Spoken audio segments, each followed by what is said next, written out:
The city of Halifax has apologized to a former firefighter, Liane Tessier, marking the end of a 12-year legal battle over gender discrimination.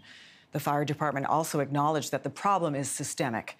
Joining me now is Liane Tessier from Halifax. Liane, good to have you on. I know this is an important day for you, but boy, it sure took a long time to get here, huh?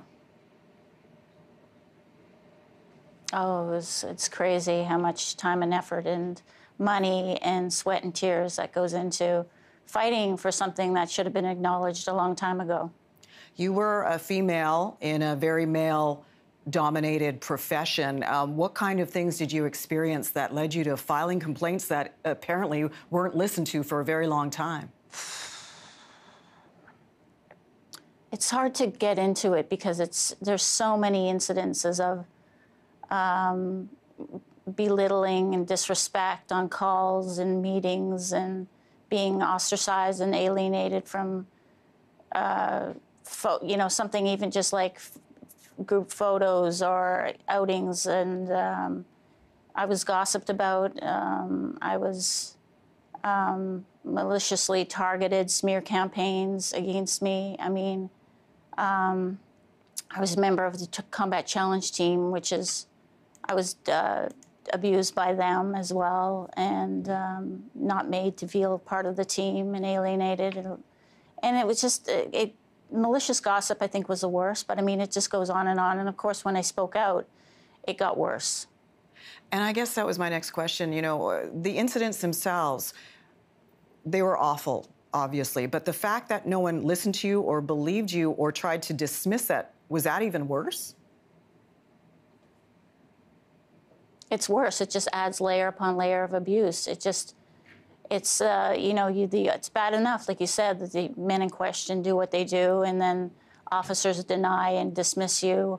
The HR department denied and dismissed you. They blamed me. They found fault with me.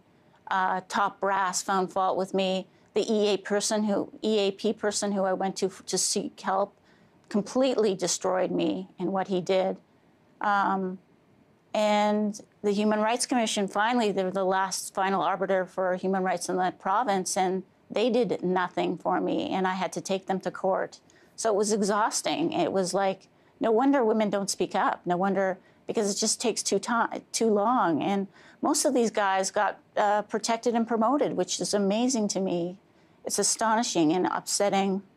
And my story is not so different than many women across North America. It's the same story, that nothing gets done for us. We're not listened to, we're not believed, we're not taken seriously, and there's no one to go to. And it is crazy making to have your complaints constantly being dismissed and denied. And you wonder why women are suffering from PTSD and other psychological things like depression, etc. Well, and I know what you experienced pushed you to some dark places, to thoughts of suicide. You left the profession entirely. Does today's apology and settlement, as it were, give you any kind of vindication or sense of relief? Well, it certainly puts other employers on notice, and it puts them, people are watching the HRM now and the Human Rights Commission, making sure that they're, accountable for what they say they're going to do. It gives hope to other women who are suffering in silence.